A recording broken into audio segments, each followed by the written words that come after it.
Elizabeth's POV. Pagpasok namin ng silid ay hindi ko na napigilang sumigaw. Hector naman, akala ko ba nung una ayaw mo si Eleanor dito? Bakit biglang nagbagong isip mo at nagawa mo magdesisyon nang di mo lang ako tinatanong? Hindi ko lang din kasi talaga maintindihan. Idagdag pa na naabutan ko sila kanina ni Eleanor at mukhang palagay na ulit at nagtatawanan pa. I told you, Elizabeth, I forgot to tell you.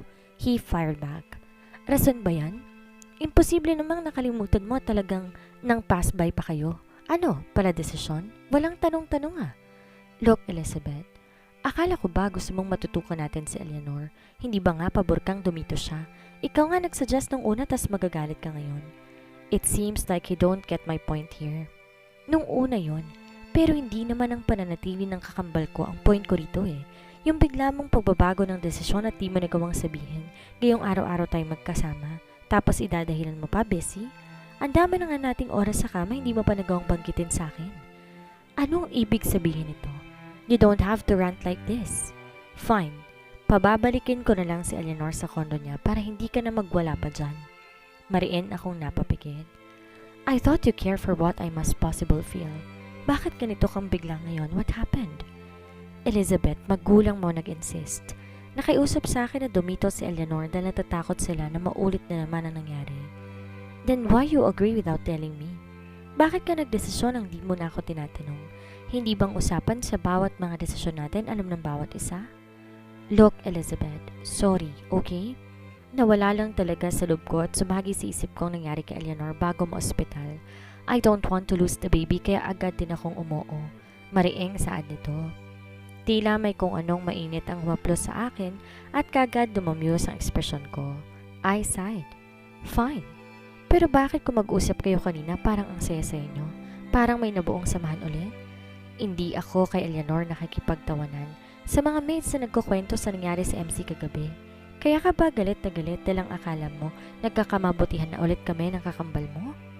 Di ako nagsalita at nanatiling walang imik. Fine. Then pauuwiin ko si Eleanor para maibsan ang galit mo sa akin? Saan nito? Ngayon pang nasabi mo na dito mo siya patutuluyan? Sarkasikong tanong ko at sinamaan to ng tingin. Anong gusto mong gawin ko ngayon? May magagawa pa ba ako? Nasabi mo nang dumito siya, edi dumito. Naka-oo ka na. Singhal ko sa kanya. Umagang-umaga nagpupuyos ang kalooban ko. Hindi ko lang talaga inaasahan ang bigla na lang pagbabago ng isip ni Hector patungkol sa pananatili dito ni Eleanor. Elizabeth, wag namang ganito, okay? Don't shout at me, I'm sorry. Pasensya ka na kung hindi ko agad nasabi sa'yo. Pananuyo nito sa akin. Sinikap kong wag magalit. Fine, pero please lang. Sa susunod naman, wag kang magdedesisyon mag-isa, lalo na't patungkol kay Eleanor at sa baby. Ngumiti ito at niyakap ako. Okay ka na ba? Hindi ka nagalit? Mapanuyong tanong nito habang patuloy niya akong yakap at hinihili. Tumango ako. Hindi na. Palibasa alam mo kung paano ko kunin at ibsan ang galit ko. Natawa ito. Alam ko kasing mali ako and I admit it. Para matapos ng away natin dahil lang sa simple at maliit na bagay na to. Mali ka, Hector. Hindi kailanman ito naging maliit. Sad ko dahil tunay ngang ang maliit at simpleng bagay ay madalas silang mga nakakapuwing. He remained quiet at hindi na nito nasundan pa ang sinabi ko. We stayed like this for a moment habang sa ako na ang unang bumitaw. Huwag ka nang magagalit ulit ng ganoon, Elizabeth. Hindi ako sanay na dragon ng asawa ko. Pabirong saad nito kaya naman inirapan ko siya. Huwag ka na rin gagawa ng desisyon na kagalit-galit. Maging fair ka sa akin dahil ganun din ako sa'yo, kaya't sana ganun ka rin. Yes, my wife, I'm sorry for making you mad. Forget it. Huwag na natin pag-usapan pa ang nangyari na. Tumango ito. Ready ka na ba sa pagbabalik mo sa company? Do you want some briefing before the day comes? Pag-iiba ni Hector ng usapan. Hindi na, okay na ako. Alam ko na updated na ako sa estado ng company. Magsasalita sana ulit ako nang may kumatok sa labas ng pintuan ng silid kaya't sabay kaming napalingon sa pinto. Hector, Elizabeth, boses yon ni Eleanor mula sa labas. Tumayo ako para pagbuksan ito habang si Hector naman ay nananatiling nakaupo sa kama at sinusundan lamang ako ng tingin. Pagbukas ko ay ang nakangiti na mukha ni Eleanor ang bumungad at bahagya pa itong nag-wave hand. For real, hindi nakakatuwang tingnan. May kailangan ka ba? Ano yun? Sinubukan kong gawin na mahinahon ng aking boses. I just wanted to apologize to you, Elizabeth. Kung nakakaabala ako at ayaw mo sa akin dumito ako, aalis. Hindi ko na to pinatapos sa pagsasalita. You can stay here. Walang problema sa akin. Nagalit lang ako dahil huli ko nang nalaman at ayoko ng ganon. Sana maintindihan mo ring ayoko. Kimi itong ngumiti muli. Okay then. Next time i-inform ka agad para wag ka nang magalit. May duty ka ba ngayon, Eleanor?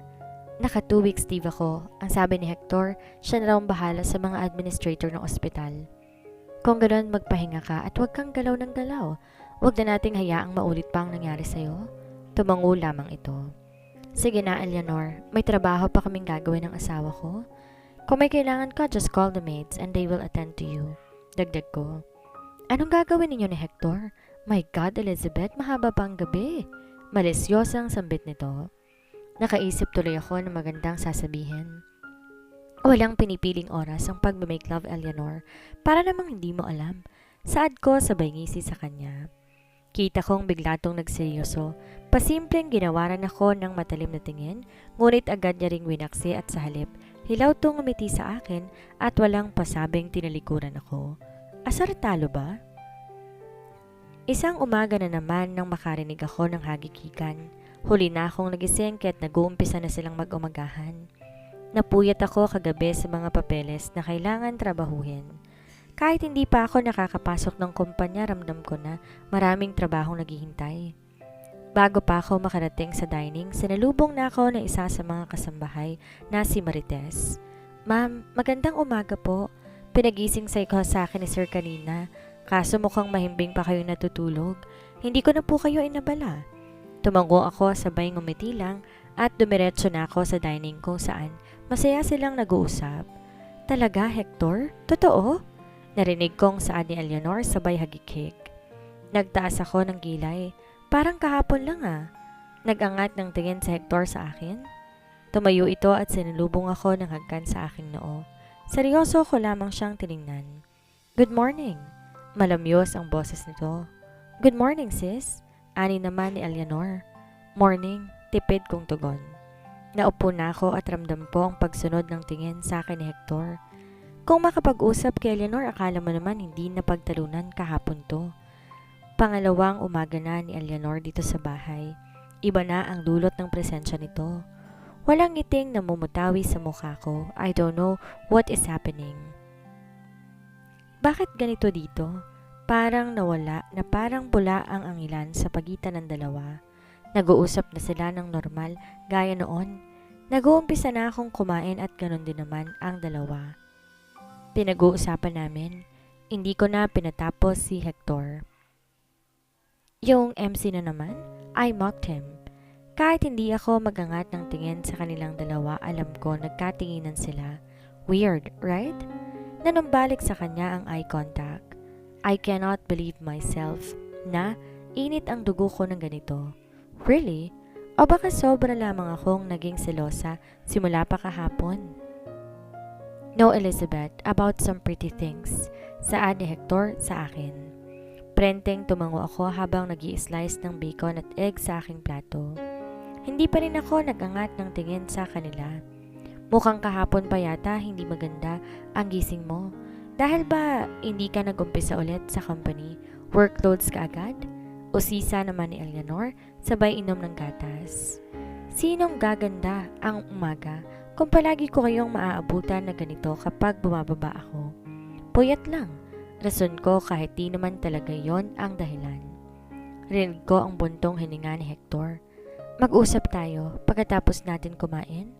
Ako bang kausap mo? Tanong ko. Sino pa ba? Sino bang asawa ko? Tumango na lang ako habang patuloy lamang sa marahang pagkain nang biglang magtanong si Eleanor. Red days mo siguro kaya't mainit ang dugo mo, ano? She's trying to enlighten my mood. No, katatapos ko lamang. She sighed at saglit akong pinasadahan ng tingin. Akala ko mamaya, sis, aalis ako. May lakad ako at naiinip ako dito. Sa bahay niyo, wala akong magawa eh. Magtatanong na sana ako kung saan mo naman nang maunahan ako ni Hector. Saan ka naman pupunta? May kaibigan lang akong bibisitahin. Sama ka? Ngumiti ito ng nakakaloko. Go ahead. I have so many things to do with my wife. Bumaling siya sa akin. Nagpalipat-lipat ang tingin ko sa kanilang dalawa. Alright, I should stop thinking too much. Sumasakit lang ulo ko para bigyang kahulugan ng simple nilang interaksyon sa isa't isa. Wala ka bang pasok sa office today? Meron, pero half day lang ako. Hawak ang oras ko, Elizabeth. Don't worry about it. Well then, by Monday, balik office na ako. Hoping na wag kainin ng trabaho ang buong oras ko. May pakiramdam ako na gusto ko na lang magstay dito sa bahay. Pero huli na dahil na-announce na sa company ang aking pagbabalik. Huwag kang mabahala. I am at your back. Ani Hector na ngayon ay tanging suportan lamang ang nahihimigan ko. I should be happy now that he's supporting my career in business. Hindi niya na ako pinaghihigpitan. Sa katunayan, maluwag na siya sa akin. Nawala ng pagkastrikto nito and his sweet gestures towards me ay mas lalo nagiging visible, which I should be more happy and thankful. Thank you, Hector. I owe you for this. Pasalamat ko at nangimabaw ang tamis kong ngiti sa kanya. Maya-maya lamang ay rinig ko na tumikim si Eleanor at nag-atras ng bangko, batid ang pagtayo nito. I am done eating. Hindi ko na naituloy ang sasabihin ko. Nilalanggam ako sa paraan ng tinginan niyo. Masyadong matamis. Parang pinamumukha sa akin kung gaano ko ka-single. Tumawa si Hector, kaya natawa rin ako. Bitter. Hindi ba't kayo ni Oh, shut up. Hindi kami ng kapatid mong obsessed sa akin? Oo nga pala. Pagsabihan mo nga pala yung tigil-tigilan niya na ako. Mas lalo natawa si Hector. He can make you Hector? Puna ko rito. Kita ko ang biglaang pamumula ng mukha ni Eleanor sa kahihiyan. Dahil gaya ko alam nito kung anong patutungkulan ng asawa ko. Baliw ka talaga kahit kailan, Hector. Piko na angil ng kakambal ko at tumalikod na habang ang asawa ko'y ngiti-ngiti sabay iling. Bakit mo naman yun uusisain pa, Hector? Ikaw na ang may sabing wag na nga tayong mga ilan pa. Ikaw tong nagpapasimuno ngayon ng pang-uusisa sa kung ano bang meron sa kanila. Pagalit ko sa kanya nang nawala na sa paningin namin si Eleanor. Nakakatuwa lang asarin yung buntis na yan. Sad nito na bakas nga ang pagkaaliw. Tss, bakit nga pala biglang naging maayos na ang pakita mo sa kanya? Ano nangyari? Hindi mo na yata siya sinusupladahan ngayon. I am trying to be nice with her because of the baby. Kagaya ng kung anong gusto mong gawin ko simula una pa lang. Elizabeth, I know what you're thinking at this moment. Iniisip mo na pumapalagay ang loob ko sa kanya in a romantic way? Basang-basa ko mga kilos mo, he pointed out. Hindi mo maiaalis sa akin na mag-isip ng ganun dahil pangalawang beses ko na kayong naabutan na nagtatawa ng dalawa. Mapait kong saad na pagak nitong kinatawa. Like what I've said, Elizabeth. I'm trying to be nice with her because of the baby, and I am so damn scared that it might happen again. Fine then. Hindi na ako mag-iisip ng kung ano-ano. Mabutit pinaintindi mo sa akin na yun lang ang dahilan. Saad ko at gumiti sa kanya. Stop thinking too much, okay? I am yours. Don't worry. I know what I'm doing at ngayon mo sa akin pinakita ang tiwalang sinasabi mo sa akin. Okay, I will try my best to. Nagkasundo kami at bumalik na sa itaas patungong study room. Naupo kami sa tapat ng mahabang lamesa at parehong nakaharap sa kani-kaniya naming mga laptop. May mga papel na nakalatag sa harap ko at nag-umpisa akong i-review ang mga ito na hindi ko pa natatapos kagabi. Don't stress yourself too much, Elizabeth. I won't. I'm just checking all this. No pressure. Tahimik na lumipas ang oras at pareho kaming babad sa trabaho. He is busy too like me. Di ko na malayang lunchtime na pala kasabay ng paghikap ko. Sleepy? Tanong nito kaya tumango ako. We eat first. Dagdag nito bago tumayo. Saan ka pupunta? In the kitchen. Magpapadala ako ng pagkain natin dito. Sagot nito at bigla akong naalala si Eleanor. Walang kasabay si Eleanor kung dito tayo kakain. Pigil ko sa kanya kaya't bumaling siya sa gawi ko. She texted me. Nakaalis na siya kanina pa. Hindi niya na raw tayo inabala dahil alam niyang busy tayo. She texted him. They are texting. Nangunot ang noo ko. Nagkaka-text na rin kayo? May akusa sa tono ng boses ko, that's why his brows shot up. I told her to text me if there's something important, ngayong magiging busy ka na rin. Hindi pwedeng sa'yo lagi siya tatawag o magme-mensahe. Nag-usap tayo doon nang kung di kaya ng oras mo, akong titingin sa kanya, hindi ba? Tumango na lamang ako. It's just a normal text and they are in-laws, so I could just come down. Sa kabilang banda, good morning, ma'am. Welcome back, Ma'am Elizabeth. Maligayang bati sa akin mga karamihang empleyado na nakakasalubong ko sa lobby ng company building. Tangiti lamang naging tugon ko sa kanila. Nakasunod sa akin ang aking assistant at secretary patungong elevator. I sighed heavily. Nakakapanibago. Makalipas na ilang taon na nasa bahay lang at inaasikasong asawa, ngayon lang ulit ako nakabalik sa trabaho. What's my schedule today? Tanong ko sa sekretary kong si Sammy na yakap ang kumpol ng mga folders. This morning po, you have a meeting with the board of directors, ma'am, and lunch meeting with Mr. Alfonso mamayang 12. Sagot nito.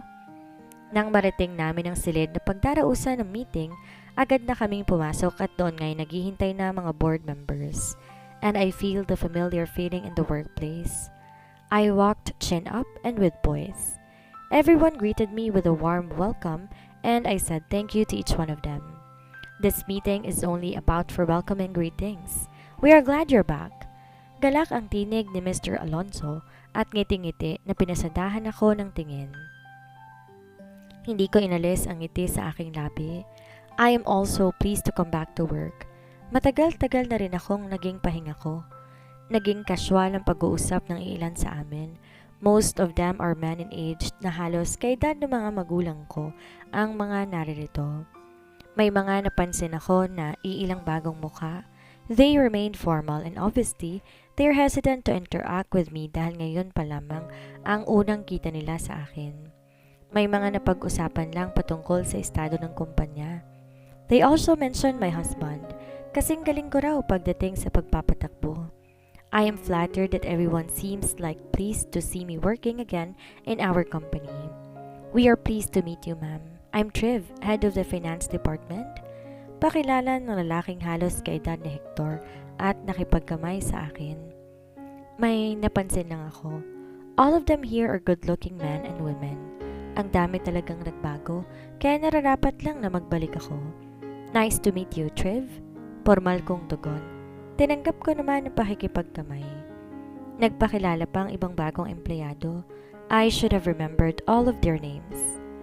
Tumagal ang meeting na higit isang oras until it dismissed at isa-isang mga lumabas ng meeting room. Dumapit sa akin ang assistant ko and she handed me my phone gracefully.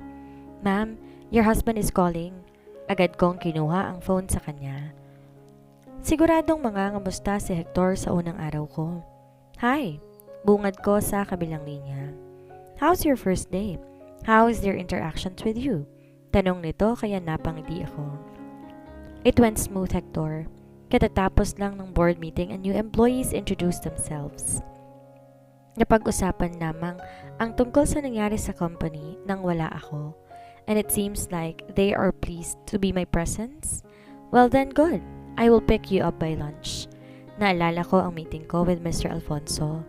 Hector, I have a lunch meeting. I cannot make it with you, he sighed. Meeting with? Mr. Alfonso, I have scheduled to meet him. Kilala naman to ni Hector dahil madalas itong nakaka-meeting noon. He is one of our longest clients. I will go with you, Elizabeth. You are going to meet him with me. I don't want you to be with that old man alone. Ito na naman siya. Sa pagkakaalam ko, mayroong pusong babae si Mr. Alfonso and he's preferred to like males than women. Yun ang pagkakaalam ko. Okay, pick me up and then let us meet him. Nagpaalam na ako at tinapos na ang tawag. Tumungo ako sa dati kong office. Pagpasok ko na nambalik muli ang lahat sa akin. How I miss this site. May mga bagong gamit na siguradong si Hector ang nagpasadya. Na-vacant kasi ito. Hindi nito ginamit na opisina dahil sa akin daw to kaya't ibang opisina ang inukupa niya. Maya-maya ay nauna na ako. Amoy bago ang opisina. Naalala ko kung gaano ko ka-workaholic nang nakatatapos ko lang makagraduate ng college. Sumabak agad ako sa trabaho until kinasal na nga ako kay Hector at natigil na ako sa katatrabaho. Kaya disappointed si na Papa dahil bago pa lang ako sa company, naging mas maayos at maganda na ang takbo nito. Kaso sinunod ko si Hector nang patigilin ako nito at iburo ko sa bahay. Although alinman wala akong pinagsisisihan. For me, everything happened this past years at ilan lamang yon sa magagandang experiences ko. At least I know how to be a housewife who manages home and chores while taking care of my husband. Also, I know how to be an independent working woman on my own. Saan man ako lumugar, alam kong may paglalagyan ako sa sarili, gayong marami akong alam na gawin. Lumipas ang isang oras at parehang tip ako sa harap ng laptop. Workloads here, workloads there. I did not expect na ganito karami ang trabaho. Kung sa bagay, mas dumami yung mga kliyente ngayong taon. Maraming kumuha para gawin kaming fabric supplier. Mostly matataas ang benta ng silk compared to others. Hector really did a good job to our company and I can see that now. Di na nga naman talaga nakapagtataka gayong isa itong successor. Hindi lang isa o dalawang company ang pinamamahalaan nito kung hindi higit pa. Napaka-time consuming but he managed those very well. 11:30 na nang matapos na ako. I stretched my arms and back para pawalain ang ngalay sa matagal ng pagkakaupo ng ilang oras. Maya-maya pa, dumako ang tingin ko sa phone nang biglang magring ito sa gilid ng mesa kaya agad kong dinampot. My husband's calling. I immediately answered his call. Nasa parking ka na? Bungad kong tanong sa kanya. Elizabeth, I have sudden urgent meeting.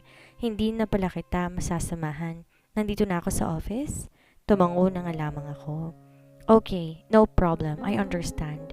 Kilala mo naman si Mr. Alfonso. Harmless siya. So don't worry about me when I'm with him. Okay then, call me if there's a problem. Papupuntahan kita kaagad? Bilin ni Hector nang may paniniguro. I smiled at the thought of him. Yes, I will call you. Okay. Pagkatapos ng meeting, susunduin kita. I love you. He said, then he hung up without waiting for my reply. I love you too. I said sweetly kahit na wala na akong kausap. Ilang sandali pa ay tumayo na rin ako at kinuha ang handbag sa ibabaw ng gilid ng lamesa. Lumabas na ng office. Agad namang tumayo si Sammy nang mamataan ako. Do you need anything, ma'am? She asked at napansin kong hindi magkanda o gaga ang itsura nito. Nothing. Sagot ko at dumako ang tingin ko sa katambak na mga papel sa lamesa nito. Take a lunch break? Tumango siya at gumiti. Yes, ma'am. Nakarating na ako sa isang 5-star resto kung saan ako makikipagkita sa aking kamiting. Dinaluhan agad ako ng isang staff nila. Good day, ma'am. Do you already have a reserved table? Yes, reserved by Mr. Alfonso. Please, this way, ma'am. Tinuro nito kung saan namataan ko ang may edad na lalaki na mukhang kanina pa naghihintay sa akin. Naupo ako sa harapan niya. Iha, gulat na gulat itong sambit. Napatayo ang matanda at lumapit sa akin upang mayakap niya ako. Komportable naman ako sa kanyang presensya kaya ayos lang. Ilang beses ko na rin tong nakasalamuha kaya kahit papaano ay kilala ko na ito. I am glad to meet you again. I missed your company's presence. Palaging asawa mo ang nakakamitin ko pero mas pabor din naman kasi ang gwapo. Oh, don't feel bad ha? I am just admiring your good-looking husband. May birong saad nito. Natawa ako. I don't make it a big deal. Sanay na ako na maraming humahanga sa asawa ko and knowing him, hindi yun papatol sa kapwa niya lalaki. The term I used might offend him. But he just laughed. Hay, tama ka naman. Talas pa rin ang dila mo, ha? He mocked and he raised his right brow. Mas natawa ako. I know how to talk to people base sa mga personalidad nila. But anyway, darling, I scheduled a meeting with you to catch up. Yes, we're not that close enough for you to consider me as your friend but I just want you to spill me the tea. He said, sabay inom nito ng juice habang ang mga lulong daliri ay nakapilantik. Okay, so what do you want to know about? Magiliw kong tanong kahit na alam ko na kaya lang to nakipag-meeting ay para sumagap ng balita sa likod ng pagbabalik ko. Magiliw kong tanong kahit alam ko na kaya lang ito nakipag-meeting. Humaba pa ang usapan patungkol din sa problema ni Mr. Alfonso sa aming production. Hindi na ito nag-uusisa pa nang ipabatid ko sa kanya na hindi naman kami ganoon ka-close para magbigay impormasyon sa personal kong buhay. "Dear, is that your husband?" Tinuro niya ang lalaking kapapasok pa lamang ng resto. "And he is your twin sister?" Agad akong napalingon at bumalatay ang kung ano sa akin habang pinagmamastan silang papasok. Nakahawak si Hector sa bewang ni Eleanor na tila ba ingat na ingat siyang inaalalayan ito. They smiled at each other happily. Mukha silang couple kung titingnan. Akala ko ba may meeting kaya hindi ako nasamahan? Ayun naman pala kapatid ko naman palang ka-lunch meeting o mas tama pang sabihin na lunch date. Hindi ko na namalayan pa ang paghigpit ng hawak ko sa kubyertos at nag-umpisa nang mag-init ang gilid ng mga mata ko. Why do they seem so close like this? What happened? This is not what I've expected. Yes, I told Hector that I trusted him, but not like this. Hindi ito ang sinasabi ko sa kanya na gawing patingin-tingin kay elevator. Malinaw ang usapan na pupuntahan nito sa Eleanor kapag kailangan na siya nito. Pero iba ang nakikita ko, iba ang nangyayari. Ipinagpaliban ni Hector ang pagsama nito sa akin sa meeting with Mr. Alfonso just to escort Eleanor na kumain kasama dito sa resto. Ni alam ba niya na dito ang meeting namin ni Mr. Alfonso? Mukhang hindi nito inalam dahil sa nakikita ko, he looks mindless. Hindi ito nag-abala na lumingalinga at baka sakali na namataan ako. He don't know I am here, watching them. You okay, dear? Tanong sa akin ni Mr. Alfonso. He looks worried while looking at my expression. Pinilit ko na umakto ng normal at casual. Hilaw akong ngumiti at tumango. Of course! Bakit naman hindi ako magiging okay? He looked not convinced but he just nodded. Bakit kasama ng kapatid mo ang brother-in-law niya? Lunch date? May panunuya sa tanong nito. Kaya napatas ako ng kilay. What's with that question? He is thinking maliciously. Kahit nag-iisip din ako ng ganoon ay hindi ko pa rin maatim na ibang tao nang nakakapuna. It is not right to think that. Pero bakit nga ba sila magkasama? I should ask my husband first before I react. Baka mali lang iniisip ko at this moment. Baka lang nagkataon na nagkasalubong sila, kaya sila magkasama. Gusto kong panghawakan lang ang mga posibleng dahilan na yon. Nako ha, alam mong mawalang galang na ha, pero yung kakambal mo, kabaliktaran mo. Putok na putok ang balita na iba-iba ang sinasamahang lalaki. Kung ako sa'yo, kahit pa kapatid ko yan, ilalayo kong asawa ko dyan. Makahulog kang sambet ni Mr. Alfonso. Tinapunan ko siya ng matalim na tingin, sabay slice ng steak. Marahil ganun nga si Eleanor, pero masakit sa akin na makarinig ng ganong balita tungkol sa kanya. Ngayon pa na dinadala nito ang anak namin? Stop talking behind my sister's back. You're just our company's client. You have no right to judge her like that. Depensa ko kay Eleanor kahit pa alam ko na posibleng totoo nga iyon dahil may mga balita na rin noon na nakarating sa akin. I am just stating kung ano sinasabi sa source, Mrs. Santillan. Kalat yung kapatid mo, mahilig sa lovemaking. Hindi ka ba nangangamba na baka hindi yung anak ng asawa mo ang dinadala niya? Ako ha, just my opinion. Hindi ako mapakali kapag hindi ko talaga nasasabi ang nasa isip ko. Totoo na natigilan ako sa sinabi ni Mr. Alfonso. Paano nito naisip na hindi naman anak ni Hector ang dinadala ni Eleanor? What kind of gossip is that? We have a doctor. How can you say that na hindi namin anak ang dinadala niya? At saan ang galing ang balitang yan na mahilig sa lovemaking ang kakambal ko? Sa pagkakataong to, hindi ko na naitago pa ang iritasyon sa boses ko at hayagan ng tumaas ang ngunit na natiling kontrolado ko.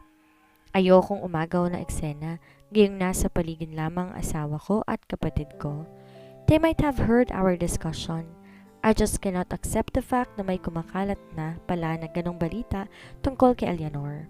Ning hindi matanggap ng pandinig ko yon. Huwag kang magalit, Nakshi. Mabuti nga sinasabi ko sa iyo yung latest . Mukha kasing wala kang alam sa paligid mo dahil nananatili kang housewife malayo sa social life. Kaya kita sinasabihan kasi naman kapatid mo ang involved. Kesa sa iba mo pa marinig, edi sa akin na. Nakuyom ko ang dalawa kong palad. Ewan ko kung kanino ba ako galit. Kay Hector? Kay Eleanor? O dito sa mahaderong kaharap ko?